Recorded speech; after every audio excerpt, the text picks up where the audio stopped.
जय भीम. सर्वांचं स्वागत करतो लॉर्ड बुद्धा टी व्ही व्यक्तिविशेष प्रोग्राममध्ये. मी प्राध्यापक विनोद बागडे आणि आपण पाहतोय की रोग, निदान आणि उपाय मित्र होत.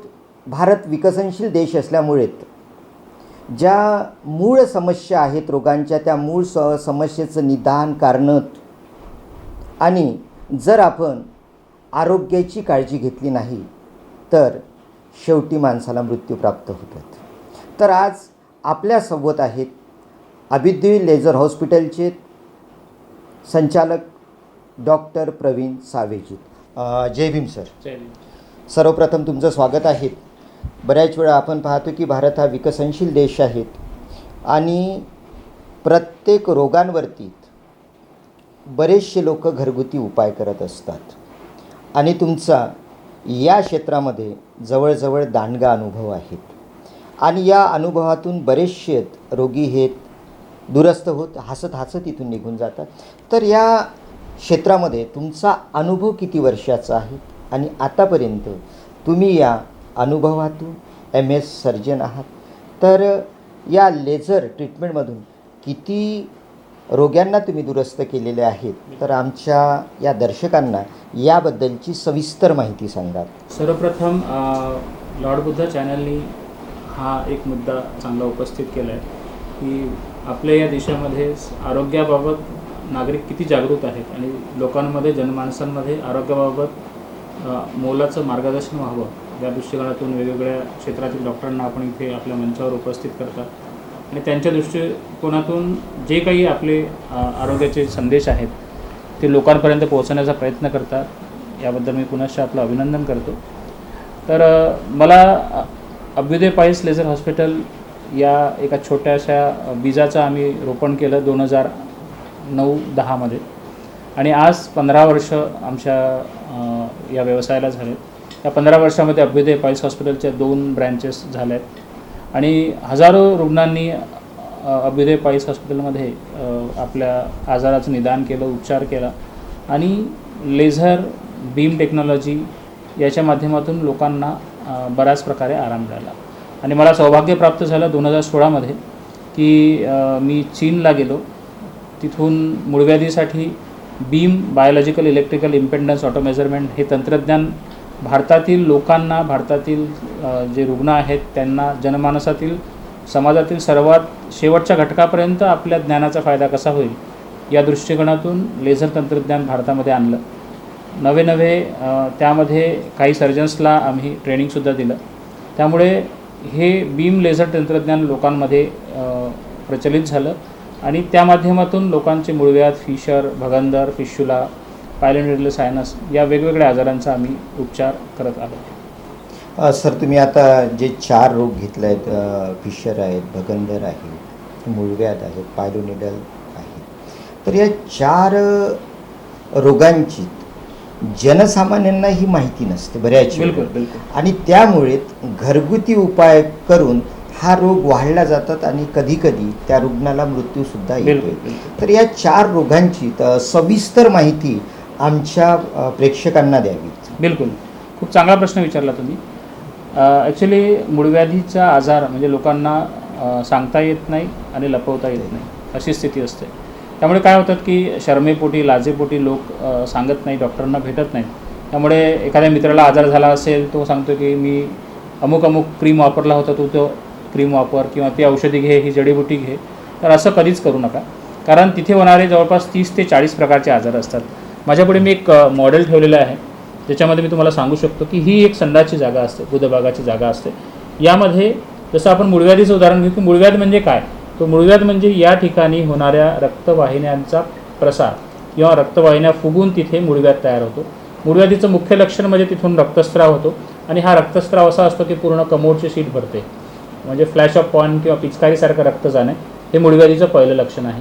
सोबत मूळव्याधीचे 4 प्रकार पडतात. पहिला रक्त पडतं, दुसरं हा संडास करताना मांस किंवा कोंब बाहेर येतो, तिसरं हा मांस किंवा कोंब बाहेर येतो संडास करताना आणि तो हाताने आतमध्ये ढकलावा लागतो. चौथा प्रकार असतो ज्यामध्ये मूळव्याधीचा जो मस्सा किंवा कोंब बाहेर आलेला असतो तो आतमध्ये हाताने ढकलून पण जात नाही, तो नेहमीसाठी बाहेर असतो. आणि मोस्ट ऑफ दी पेशंट आमच्याकडे 3ऱ्या किंवा 4थ्या स्टेजमध्ये येतात. कारण आपल्या आजाराविषयी झालेलं त्यांचा गैरसमज किंवा दुर्लक्ष हे म्हणता येईल. जागरूकता नाही. बिलकुल. कारण काय होतं की आपण जर अर्ली स्टेजमध्ये डॉक्टरांना दाखवलं, जसं पहिल्या स्टेजमध्ये किंवा अर्ली दुसऱ्या स्टेजमध्ये, तर तुम्हाला कुठल्याच प्रकारच्या ऑपरेशन किंवा लेझरची आवश्यकता नसते. हा औषधांनी बसणारा आजार आहे. तर हा पहिल्या आणि दुसऱ्यामध्ये जर तुम्ही डॉक्टरांना दाखवलं, जसं अभ्युदय पाईस लेझर हॉस्पिटलमध्ये आम्ही पहिल्या आणि दुसऱ्या स्टेजच्या रुग्णांना केवळ एक मॉडिफाईड सायंटिफिक किट आम्ही बनवलेली आहे, जी आयुर्वेद किट आहे, ज्याच्यामध्ये संपूर्णतः शुद्ध आयुर्वेद पद्धतीने बनवलेले औषधी आहेत आणि ज्याद्वारे पेशंट घेऊन तो आजार बसू शकतो. आता आपण फिशर नावाचा दुसरा आजार जर बघितलं तर ही जी इथली जागा दिसते तर या संडाच्या जागेला चिरा पडतो कडक संडास झाल्यामुळे, त्याला फिशर म्हणतात. या फिशरचे सुद्धा 2 प्रकार असतात. एक पहिला प्रकार असतो ज्याला ॲक्यूट फिशर म्हणतात, जो आत्ता 2 दिवसात 4 दिवसात झालेला असतो. आणि एक क्रोनिक फिशर असतो, म्हणजे खूप वर्षानुवर्ष रुग्णाला आजार होतो. कधीतरी पोट साफ न झाल्यामुळे, कडक संडास झाल्यामुळे चिरा पडतो, परत रक्तस्राव होतो, दुखतं, परत काहीतरी औषध घेतलं न तपासता परत तो बसतो आणि हा वर्षानुवर्ष हा असा आजार चालत जातो आणि याला क्रोनिक फिशर असं म्हणतात. यामुळे इथे असा बाहेरच्या बाजूला असा एक टॅग किंवा सेंटिनल पाईस तयार होतो, त्याला आमच्या भाषेमध्ये खोटा मूळव्याध असं म्हणतात. सेंटिनल मीन्स टू हाईड असा अर्थ होतो मराठीमध्ये. सेंटिनलचा अर्थ होतो की इथे जो झालेला घाव आहे, चिरा, तो शरीर निसर्गतःच त्याला आपल्या शक्तीने झाकून टाकण्याचा प्रयत्न करतो किंवा बरा करण्याचा प्रयत्न करतो. त्याला सेंटिनल पाईस असं म्हणतात आणि त्यामुळे तिथे मस्सा किंवा जाडसर असा भाग तयार होतो आणि तो घाव झाकला जातो आणि ही स्टेज हळूहळू वाढत जातं. कधीकधी हे इन्फेक्टेड फिशरमध्ये कन्वर्ट होतो. मग याच फिशरमधून तिथे ॲप्सेस तयार होतो किंवा पेरियानल ॲप्सेस ज्याला म्हणतात, फोडा तयार होतो आणि हा फोडा त्यालाही चिरा देऊन जर बाहेर काढलं नाही तर तो भगंदरमध्ये परावर्तित होतो. आता भगंदर व्याधीची लक्षणं जर आपण पाहिली तर भगंदर हा तिथे होणारा एक फोड्यापासून तयार होणारा आजार आहे किंवा तिथल्या जर ग्लॅन्ड ज्या असतात, ग्रंथी ज्या असतात, त्याचं इन्फेक्शन होतं आणि त्याच्यामुळे तिथे पस तयार होतो आणि हा पस संडाच्या जागेत उघडतो. त्याला 2 छिद्र असतात, एक बाहेर आणि एक आतमध्ये. तर हा फिस्च्युला जो आहे हा कॉम्प्लेक्स फिस्च्युला आणि सिंपल फिस्च्युला अशा 2 कॅटेगरीमध्ये डिवाईड केला जातो, ज्याच्यामध्ये निरंतर पेशंटला पेन तेवढं नसतं पण पस वर्षानुवर्ष येत राहतो आणि पेशंट त्याच्याकडे दुर्लक्ष करत राहतो. तेव्हा हा फिस्च्युला जो आहे हा सर्वात जास्त हानिकारक आहे, कारण याचं तोंड जे आहे, बाहेरचं तोंड बाहेर जरी असलं तरी आतमध्ये हा ॲनसमध्ये, रेक्टममध्ये किंवा कधीकधी महिलांमध्ये योनिमार्गामध्ये किंवा पुरुषांमध्ये स्क्रोटम किंवा टेस्टिसपर्यंत हा पसरू शकतो. तेव्हा फिस्च्युलाचं जे निदान आहे ते वेळीच करणे, त्याचा उपचार करणे हे अतिशय आवश्यक आहे. याच आजारापैकी चौथा आजार जो आता पायलोनेटल सायनस आपण म्हटला. पायलोनेटल सायनस म्हणजे काय होतं की दोन्ही नितंबाच्या मध्ये केस ज्या व्यक्तींना जास्त असतात, ज्यांच्या शरीरावर जास्त केस असतात, अशा माणसांमध्ये तिथे एक फोडा तयार होतो किंवा ॲप्सेस तयार होतो, बॉईल तयार होतो आणि तिथे केसांचा जो पुंजका असतो, ज्याला पायलोनेटल सायनसमध्येच काय होतं, पायलो मीन्स बॉल, नायडस मीन्स केसांचा पुंजका. तर हा केसांचा पुंजका त्या ठिकाणी आतमध्ये डीपमध्ये जातो आणि एक प्रकारचा सायनस तयार होतो. तिथे निरंतर पस येणं, दुखणं, स्वेलिंग येणं हे चालू असतं. आणि जे लोक जीप ड्रायव्हर आहेत, जे लोक खूप उभे राहतात, मोस्टली जे कटिंग सलूनमध्ये काम करणारे लोक आहेत, अशा लोकांना हा आजार जास्त होतो. ज्यांच्या शरीरावर खूप जास्त केस असतात अशा पुरुषांना किंवा अशा महिलांना हा आजार होतो. तर पायलोनेटल सायनस जो आहे, मोस्टली ड्रायव्हर असतात त्या लोकांनासुद्धा हा आजार कॉमन पाहायला मिळतो. तर या पायलोनेटल सायनसची सुद्धा ट्रीटमेंट अर्ली स्टेजमध्ये जर आपण केली तर याला परत होण्यापासून आपण वाचू शकतो.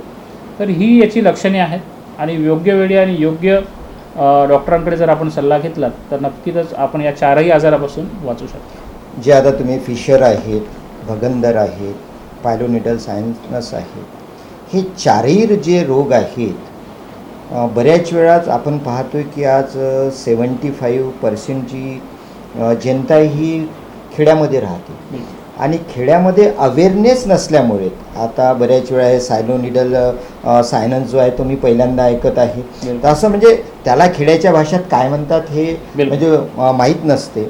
तर मला सांगा, हे 4ही रोग हे गुदद्वारामध्येच तयार होते का?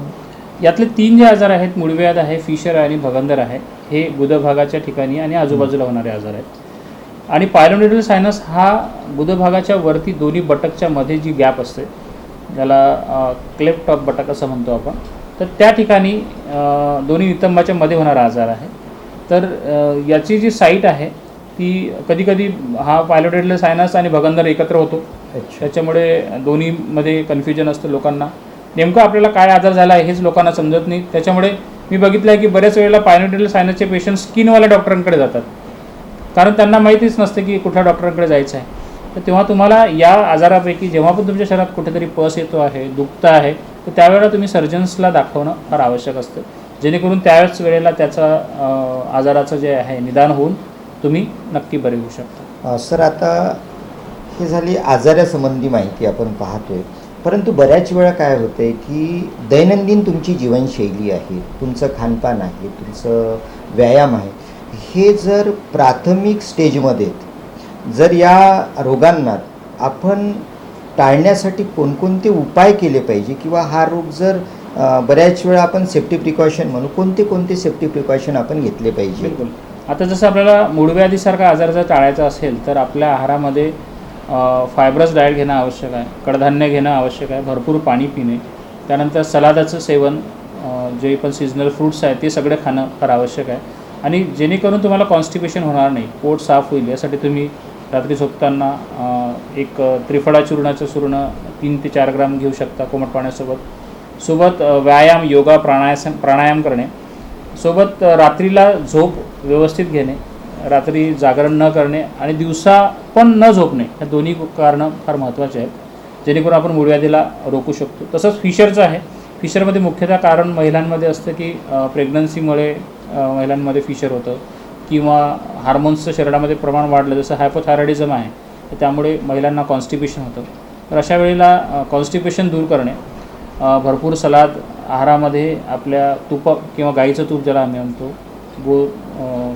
दुग्धापासून बनवलेलं गाईचं तूप, याचं सेवन करणे, सीझनल जेवढे पण फ्रूट्स आहेत त्याचं सेवन केल्यानंतर गरम पाण्यात बसून शेक घेणे, ही सर्वात महत्त्वाची एक ट्रीटमेंट असते, की जेणेकरून तुम्हाला असं वाटलं कधी की मी मोशनला जाताना, संडासला जाताना मला जर पेन होत आहे, तर लागलीच कोमट पाण्यामध्ये हळद आणि तुरटी 1-1 चमचा टाकून बसून शेक घेणे, जेणेकरून तुम्ही पुढच्या भविष्यात होणाऱ्या मोठ्या आजारापासून वाचू शकता. आणि तिथे लावण्यासाठी काही क्रीम असतात, जसं अभ्युदय पाईस लेझर हॉस्पिटलमध्ये आम्ही एक स्वतंत्र किट तयार केली आहे, जी ऑनलाईन पण पेशंट्स मागवू शकतात, आमच्या डॉक्टरांशी बोलून मागवू शकतात, किंवा Abhyuday piles laser hospital Manishnagar road Nagpur इथे आहे, तर तिथे येऊन प्रत्यक्ष तपासणी करून ती किट घेऊ शकता. आता भगंदर आजाराचं जर आपल्याला रोकथाम करायची असेल किंवा प्रिव्हेन्शन करायचं असेल, तर भगंदरसाठी मुख्यतः शरीरावर खूप केस असणं हे मेन कारण आहे. बालतूड ज्याला म्हणतो आपल्या ग्रामीण भाषेमध्ये, केसांपासून होणारा आजार पहिले फोडा होतो, मग तो पिकतो आणि मग तो पस संध्याच्या जागेतून आतमध्ये पसरतो. तर या भगंदरासाठी तुम्हाला केव्हाही कुठेही जर संध्याच्या आजूबाजूला फोडा किंवा छोटीशी फुंसी जरी जाणवली तरी ताबडतोब डॉक्टरांना दाखवून औषधोपचार करणे किंवा चिरा मारून पस बाहेर काढणे, ही एक मेन ट्रीटमेंट आहे. आणि लोकल हायजीन व्यवस्थित ठेवणे, जीन्स मोस्टली उन्हाळ्यामध्ये अवॉइड करणे घालणे. मी बघितलं आहे की बहुतेक कॉलेजचे मुलं आणि मुली किंवा आता मोठे व्यक्तीसुद्धा जीन्सची फॅशन खूप झाली आहे, तर जीन्स घातल्यामुळे काय होतं की तिथे घाम तयार होतो आणि तो सोकला जाऊन तिथे फिशराचे चान्सेस जे आहेत ते वाढत असतात.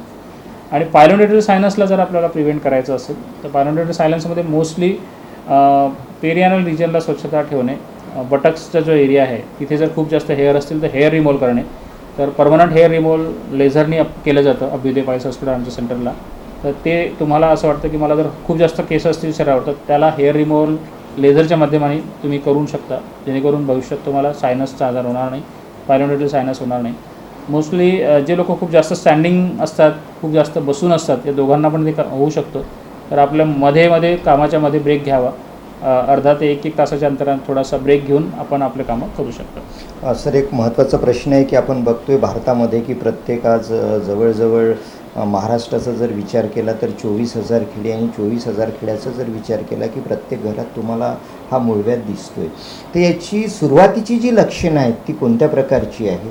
आणि बरेचसे लोक कसं आहे की आजही आपण पाहतोय की भारतामध्ये स्त्री बऱ्याचशा प्रमाणात हा रोग लपवला जातो आहे.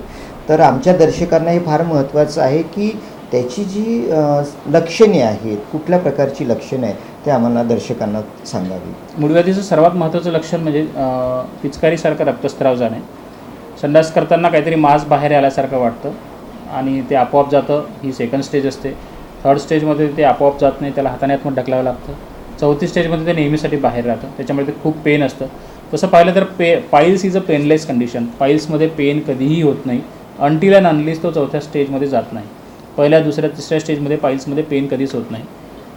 पेनलेस ब्लिडिंग हे मूळव्याधीचं मुख्य लक्षण आहे. मूळव्याधीसोबतच काही लोकांना चिकट मोशनला होणे, चिकट स्त्राव होणे हे सुद्धा एक लक्षण असतं. काही लोकांना मी बघितलं आहे की फक्त संडासच्या जागेवरती इचिंग होणे किंवा खाज येणे हे एक मुख्य लक्षण मूळव्याधीमध्ये आढळतं. आणि जेव्हा तो चौथ्या स्टेजमध्ये जातो त्यावेळेला पेन होतं आणि त्रास होतो. ही मूळव्याधीची लक्षणे आहे. तेव्हा अर्ली स्टेजमध्ये जर आपण निदान केलं तर आमच्या सेंटरमध्ये आम्ही व्हिडिओ एंडोस्कोपीच्या माध्यमातून त्याचं निदान करतो. त्याच्यामध्ये आम्ही पेशंट्सला एक रिपोर्ट देतो आणि त्याच्यानुसार त्याची स्टेज कुठली आहे आणि कुठल्या स्टेजमध्ये किती मस्से आहेत किंवा किती मूळव्याध आहेत त्याचं निदान केलं जातं आणि त्यानुसार पुढचा जो चिकित्साक्रम आहे तो आपण ठरवत असतो. बऱ्याच वेळा आपण पाहतोय की टेस्ट केल्या जातात, म्हणजे चाचण्या केल्या जातात. तर असं मूळव्याध, भगंदर यासाठी कुठल्या प्रकारच्या टेस्ट करायला पाहिजेत रोग्यांनी? मोस्टली हा आजार लपवला जातो किंवा शर्मेपोटी जातं. आपण मगाशी विचारलं होतं की महिलांमध्ये याचं न दाखवण्याचं कारण असतात. तर त्याच्यामागे बिलकुल मी सगळ्यांना सांगू इच्छितो की आपल्याला मूळव्याध किंवा त्यासंबंधित आजाराच्या काही तक्रारी आल्या असतील तर ताबडतोब आपल्या जवळच्या डॉक्टरांना दाखवावं, मोस्टली सर्जन्सला दाखवावं, जेणेकरून ते तुम्हाला योग्य गायडन्स करू शकतात. जसं आता आपण मूळव्याधीसाठी जर तपासणी म्हटलं तर एक व्हिडिओ एंडोस्कोपी नावाची तपासणी केली जाते. व्हिडिओ एंडोस्कोपीमध्ये एक रिपोर्ट दिला जातो ज्याच्यामध्ये दुर्बिणीच्या माध्यमातून एक तपासणी केली जाते. त्यासोबतच प्रोक्टोस्कोपी आहे. आमच्या इथे आम्ही व्हिडिओ एंडोस्कोपीसोबतच पेशंटचे ॲनल मॅनोमेट्री नावाची एक टेस्ट केली जाते, ज्यामुळे तिथल्या पेशीची प्रेशर किती आहे ते मापलं जातं. फिश्युलामध्ये अर्ली स्टेजमध्ये जे निदान आहे ते प्रोबिंगच्या माध्यमातून केलं जातं, प्रोक्टोस्कोपीच्या माध्यमातून किंवा व्हिडिओ एंडोस्कोपीतून केलं जातं. आणि आम्हाला ज्या ठिकाणी शंका असते की हा परत झालेला फिश्युला आहे का किंवा याची ट्रॅक्ट अजून वर कुठेपर्यंत पसरली आहे का, त्यासाठी UHG म्हणजे सोनोग्राफी आपण करतो. त्यामध्ये जर कळत नसेल तर MRI फिश्युलोग्राम ही एक कन्फर्म डायग्नोसिससाठी टेस्ट असते. तर ह्या सगळ्या टेस्ट आपण पाईल्स आणि फिश्युला या आजारासाठी करतो. फिशरमध्ये तशी खूप काही टेस्टची आवश्यकता नसते, कारण त्याच्यामध्ये खूप जास्त पेन असतं, स्पाझम असतं, त्याच्यामुळे साधे पॉरेक्टल एक्झामिनेशनसुद्धा पॉसिबल नसतं. तर ह्या टेस्टच्या माध्यमातून आणि अर्ली आपण जर निदान केलं तर नक्कीच आपला आजार आपण बरा करू शकतो. बरेचसे लोक काय करतात की पारंपरिक पद्धत जी वापरतात किंवा कुठलं तरी पावडर लावायचं किंवा अन्य गोष्टी करायची. तर पारंपरिक पद्धती आणि आधुनिक पद्धती आपण बऱ्याच वेळा बिना चिरफाड, आणि लोक ऑपरेशनला अजूनही खेड्यातले लोक घाबरतात, खेड्यातले काही शहरातली लोक घाबरतात. तर पारंपरिक पद्धती आणि बिना चिरफाड करता आपण हे जे ट्रीटमेंट करतात तर हे आम्हाला प्रेक्षकांना समजून सांगायचं की ही पद्धत कुठल्या प्रकारची आहे ते.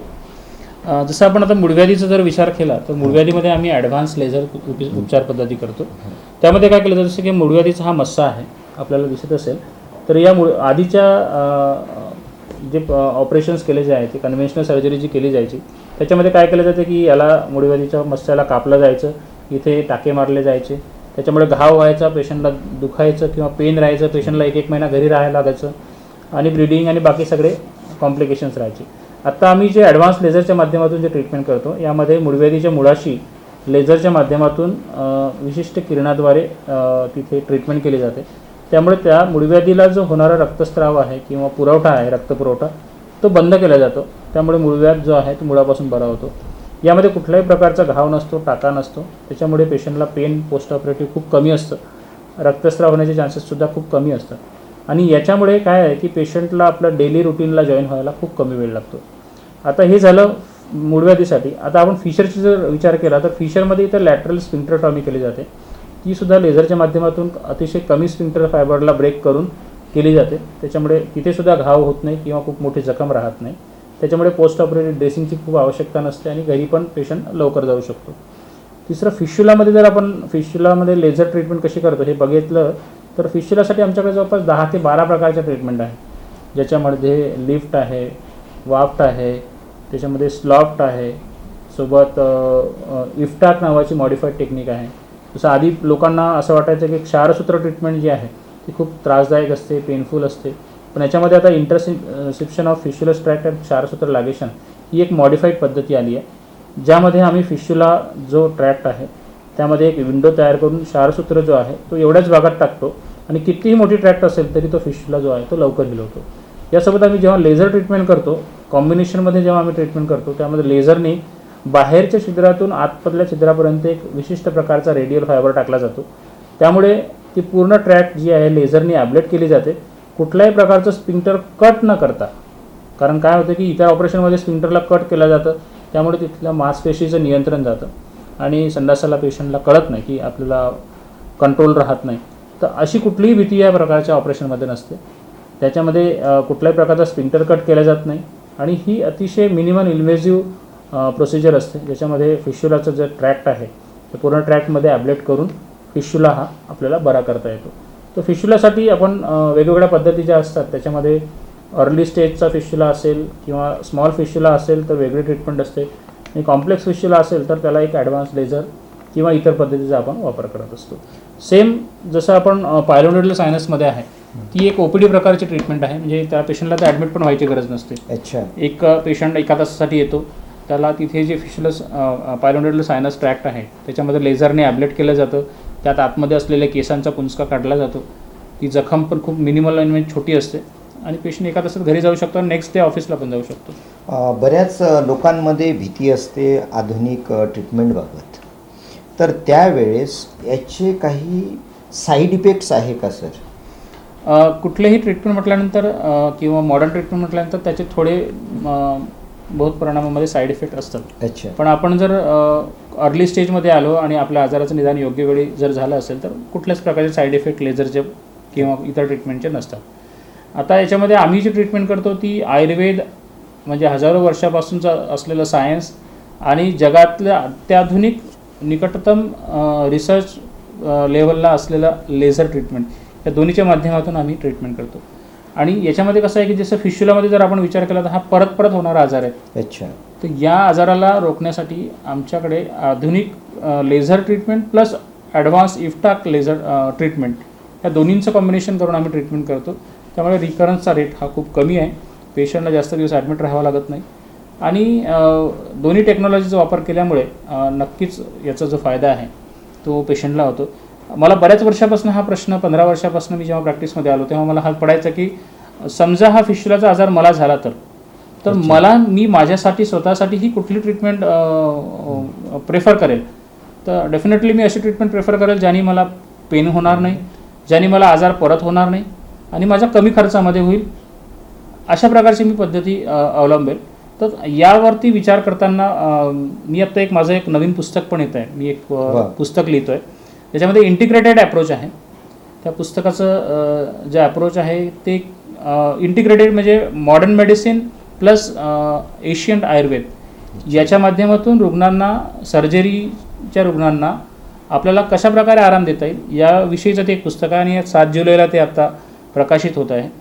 तर नक्कीच आपण पुढच्या एपिसोडमध्ये ते पुस्तक पण दर्शकांना दाखवूया की दोन्हीच्या माध्यमातून लोकांना आपल्याला समाजातील आपल्या शेवटच्या घटकापर्यंत कसं जाता येईल आणि समाजातील या आजारांविषयी अवेअरनेस आणि उपचार पद्धती कशी समजून सांगता येईल त्याबाबतचा उहापोह आम्ही त्या पुस्तकामध्ये केला आहे. तर नक्कीच दोन्ही शास्त्राचा जर आपण उपयोग केला तर डेफिनेटली आपल्याला आराम मिळेल. कारण आयुर्वेदातसुद्धा सांगितलं आहे की एकम शास्त्रम न अधियानो न विद्यात शास्त्र निश्चय, म्हणजे कुठल्याही एका प्रकारच्या शास्त्राचा अभ्यास हा वैद्याने किंवा डॉक्टरने करू नये, त्याला सगळ्या प्रकारची शास्त्र यावी असा त्या काळातला, त्या हजारो वर्षापूर्वीचा एक संदेश होता. आणि मला असं वाटतं की तो संदेश आजच्या या युगात तंतोतंत लागू करण्याची हीच खरी वेळ आहे आणि लोकांना निदान करून आपल्या आजाराचं योग्य ते मार्गदर्शनाची हीच वेळ आहे. एक तुम्ही सांगितल्याप्रमाणे असं सहज उदाहरण आठवलं मला की जीवक जो होता त्या काळचा आयुर्वेदाचार्य, त्यांनी राजा बिंबिसारांचा भगंदर हा 2 दिवसात पूर्ण केला. सर, मला एक अजून प्रश्न मनात उद्भवलेला आहे की जेव्हा आपण सर्जिकल करतो किंवा नॉन सर्जिकल आपण ऑपरेशन करतो तर पेशंटला किती दिवसात त्याला आराम जवळजवळ मिळतो आहे? मोस्टली पेशंटला आम्ही जर स्मॉल फिश्युला असेल, पायलोनेडल सायनस असेल तर पेशंटला ॲडमिट करायची गरज नसते. अच्छा. आणि पाईल्स किंवा खूप जास्त क्रोनिक फिशर असेल तर 1 दिवस सकाळी ॲडमिट करतो, सायंकाळी सुट्टी करतो किंवा नेक्स्ट डे सुट्टी करतो. त्याच्यानंतर पेशंट 1 दिवस आराम करून आपल्या रुटीन जॉबला जाऊ शकतो, आपले रुटीन कामं जे आहे ते करू शकतो. फक्त जे खूप स्ट्रिक्टनेस एक्झरसाईज आहे, हेवी वेट लिफ्टिंग आहे, ते 2 ते 4 आठवडे आम्ही अवॉइड करायला सांगतो. घेऊया एक छोटीशी विश्रांती आणि विश्रांतीनंतर परत एकदा सरांसोबत भगंदर फिस्टुला याबाबत अधिक माहिती घेऊया एका छोट्याशा विश्रांतीनंतर.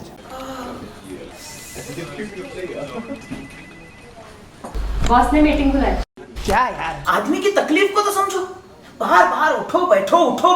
जनाब, तकलीफ उठने बैठने की नहीं, तकलीफ बवासीर की है. बवासीर, फिशर, भगंदर, पाइलोनियल साइंस का आयुर्वेद तथा आधुनिक लेजर से उपचार. अभ्युदय पाइल्स लेजर हॉस्पिटल, लोहार समाज भवन के पीछे, महापुष्प सोसाइटी, शताब्दी नगर चौक से मनीष नगर रोड, नागपुर. कॉल और विजिट करें www.pilesfistulacure.com. छोट्याशा विश्रांतीनंतर परत एकदा सर्व प्रेक्षकांचं लॉर्ड बुद्धा TV तर्फे मी स्वागत करतो.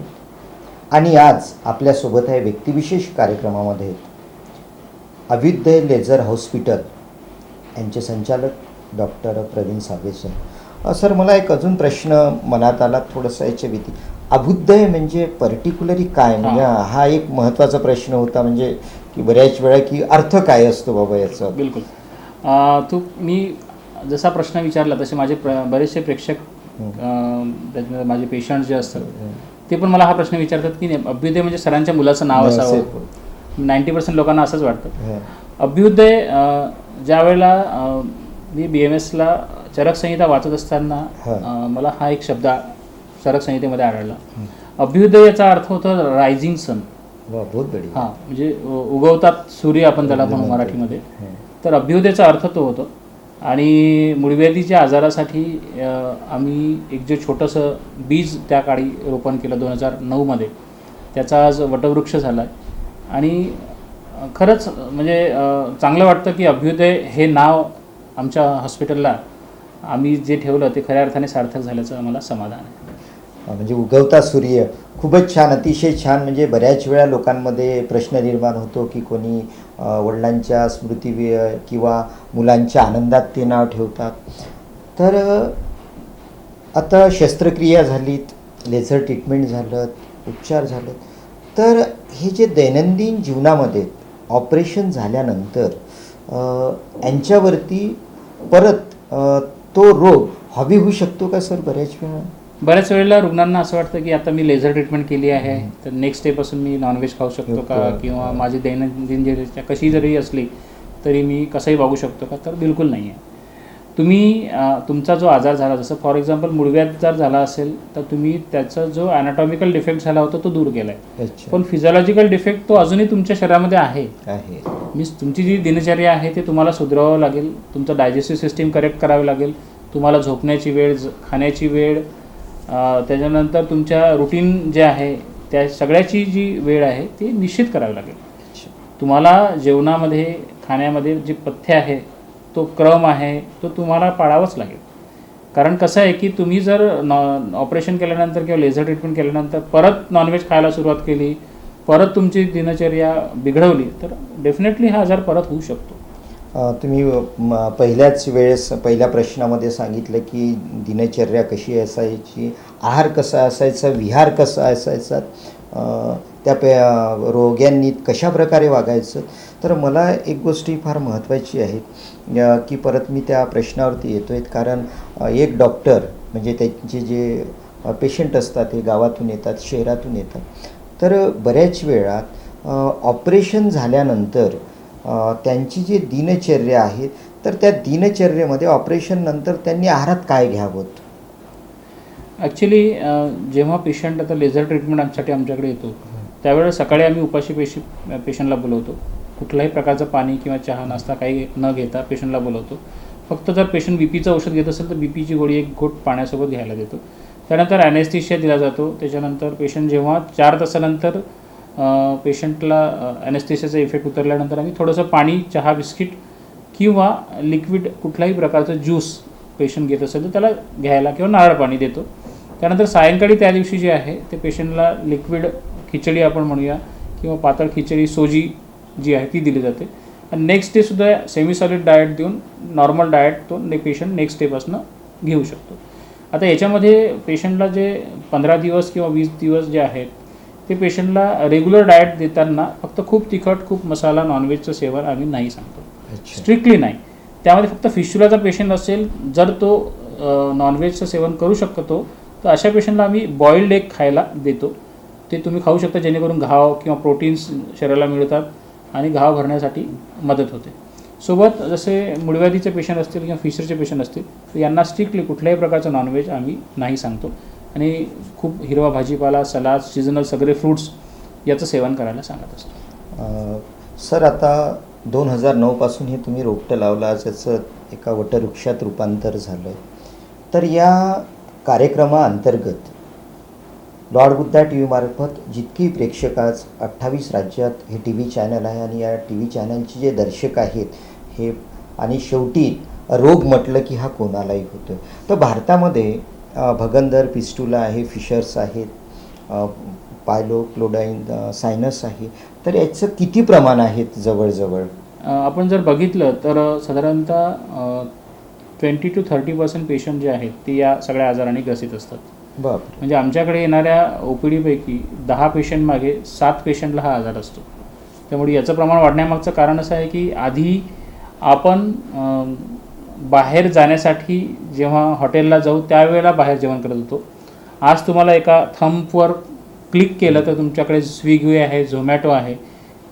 तुम्हाला जे पाहिजे ते नॉनव्हेज डिश किंवा जे पाहिजे तो पिझ्झा तुम्ही घरबसल्या मागवू शकता. त्यामुळे जेवढं झपाट्याने माणूस प्रगती करत गेला तसंच आजारसुद्धा तशाच झपाट्याने वाढत गेले. कारण त्याच्यामागचं कारण तुमची दिनचर्या चेंज झाली, बदलली. आज रात्री मुलं अभ्यास करताना मी बघितलं आहे की आता बोर होता है, क्या करेंगे तो पिज़्ज़ा मंगाओ, क्या करेंगे तो ये मंगाओ, कोल्ड ड्रिंक मंगाओ. तर ही लोकांना जी आता इझिली अवेलेबल जे सोर्सेस झाले, ज्या सोर्सेसचा खरंच फायदा पण आहे आणि नुकसान पण आहे, तर त्याचा उपयोग प्रत्येकाने आपापल्या परीने करून घ्यायचा आहे की त्याचा मला माझ्या आरोग्यासाठी किती फायदा आहे आणि त्याच्यामुळे मी कितपत आपल्या आरोग्याला जपू शकतो. तर या सगळ्या गोष्टीमुळे हा सगळ्या आजाराचं जे प्रमाण आहे ते वाढत चाललं आहे आणि दैनंदिन जे रुटीन आहे ते हॅम्पर झालं आहे. त्याच्यामुळे लोकांचे हे आजार जे आहे हे वाढण्याचं प्रमाण वाढलेलं आहे. मी आता बघितलं आहे की ग्रामीण भागामध्ये याचं प्रमाण कमी आहे, त्या तुलनेने शहरी भागामध्ये याचं प्रमाण जास्त आहे. याच्यामागची कारणं असं आहे की वाढतं धकाधकीचं जीवन, अपुरी रात्री झोप. आजही तुम्ही गावाकडे बघा, आज माझे वडील साधारणतः 80 वर्ष वयाचे आहेत आणि त्यांना कुठलाही डायबिटीज नाही, हायपरटेन्शन नाही किंवा कुठलाही आजार नाही. ते कीर्तनकार आहेत आणि सेवानिवृत्त मुख्याध्यापक आहेत. क्या बात आहे. आणि त्यांची एक रुटीन आहे.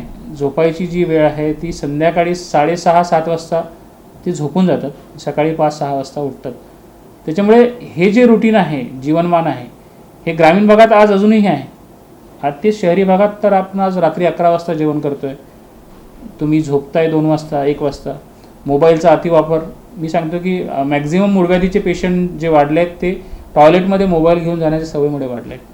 मी आज कितीतरी मुलांना, यंग मुलांना मोस्टली पाहतो किंवा जे कामकाजी व्यक्ती आहेत त्यांनासुद्धा पाहतो की सकाळी उठल्याबरोबर पेपर घेऊन जातील, नाहीतर मोबाईल घेऊन जातील टॉयलेटमध्ये. तर जास्त वेळ प्रोलॉंग सिटिंग इन टॉयलेट हे सुद्धा एक मुळव्याधीचं कारण आहे. आणि तुम्ही ज्या कमोड सीटवर टॉयलेटवर बसता आहात त्या कमोड सीटवर बसताना तुमच्या पायाखाली एक स्टूल हवा, जेणेकरून तुमचा बसण्याचा जो अँगल आहे तो असा व्हायला पाहिजे. अच्छा. जेणेकरून तुमच्या आतड्यांवरती प्रेशर येणार नाही आणि तुम्हाला जो निस्सरणाची प्रक्रिया ती सुलभ होईल आणि कॉन्स्टिपेशन होणार नाही. आणि जर बेस्ट तर इंडियन टॉयलेट आहे ज्याच्यामध्ये नॅचरलीच तशी पोझिशन होते, पण नसेल असतं तुम्ही जर कमोड वापरत असाल तर त्याच्याखाली ते वापरायचं. आता मोस्ट ऑफ दी शहरी भागात फिशर वाढण्याचं प्रमाण मी एक बघितलं आहे की जे वॉश करण्यासाठी, टॉयलेट वॉश करताना तुम्ही जे हँड पीस वापरता तर ते योग्य आहे, त्याचा प्रेशर खूप जास्त नसावं. काही ठिकाणी मी बघितलं की तिथे जेट असतं की डायरेक्ट एक सिंगल धार येते आणि त्याचा फोर्स एवढा जास्त असतो की त्या फोर्समुळे सुद्धा फिशर होतं. मोस्ट ऑफ दी पेशंटला फिशर जे होतं त्या फोर्समुळे फिशर होतं. तर हे सगळ्या गोष्टी आपण अवॉइड केल्या पाहिजे.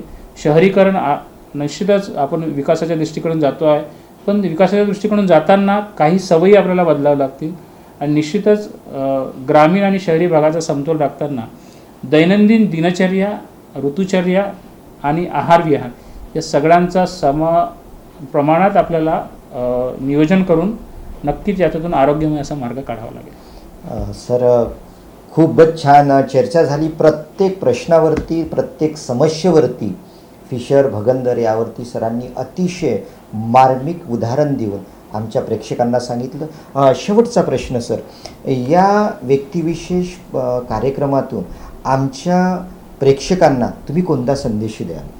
तुमचा एक व्यक्तिविशेष या कार्यक्रमाचं मला फार कुतूहल आहे आणि मी स्वतः तुमचा कार्यक्रम बघत असतो. तर तुम्ही समाजातील अशा वेगवेगळ्या व्यक्तींना तुम्ही इथे या मंचावर उपस्थित करून समाजातील लोकांना आपण यांच्या माध्यमातून काय देऊ शकतो हा एक मोलाचा संदेश तुम्ही देत असता. या मंचाच्या माध्यमातून मी आमच्या प्रेक्षकांना आणि आमच्या रुग्णांना हे सांगू शकेल की हेल्थ हीच वेल्थ आहे.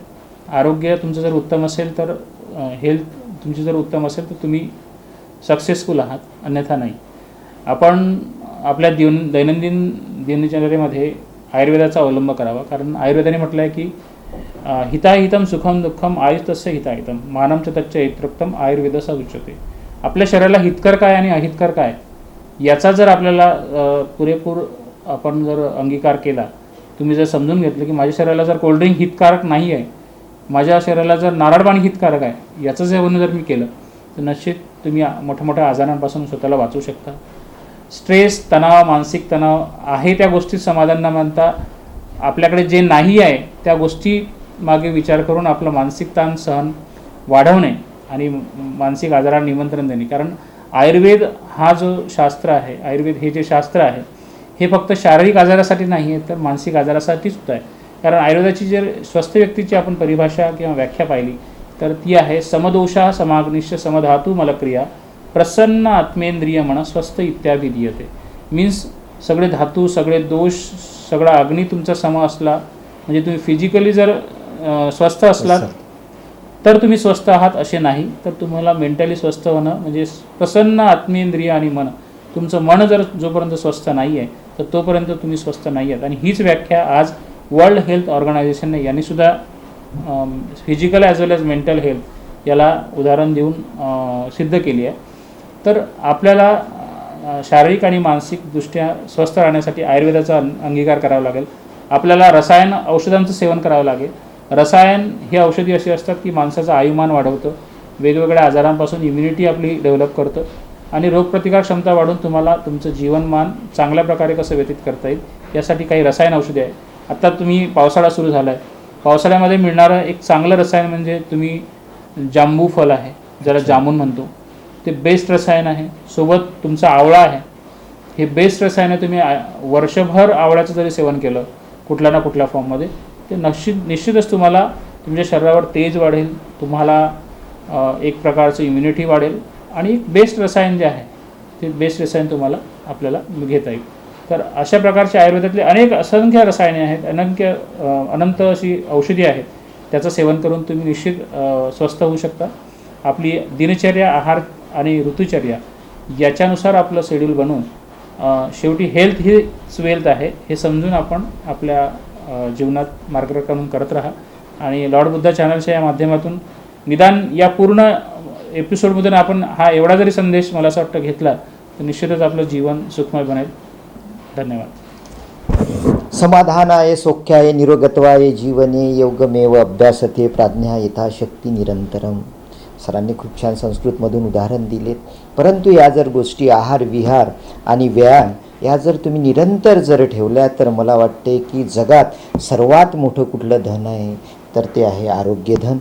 व्यक्तिविशेष कार्यक्रमामध्ये आज होते आपल्यासोबत डॉक्टर प्रवीण सावे यांनी अतिशय महत्त्वाचा संदेश आणि शेवटचा जो संदेश दिलेला आहे आणि हा फार महत्त्वाचा आहे की तुम्ही प्रातकालीन विद्याला जेव्हा जाता तेव्हा मोबाईल टाळा, हे सर्वात महत्त्वाचा आजचा जो संदेश होता.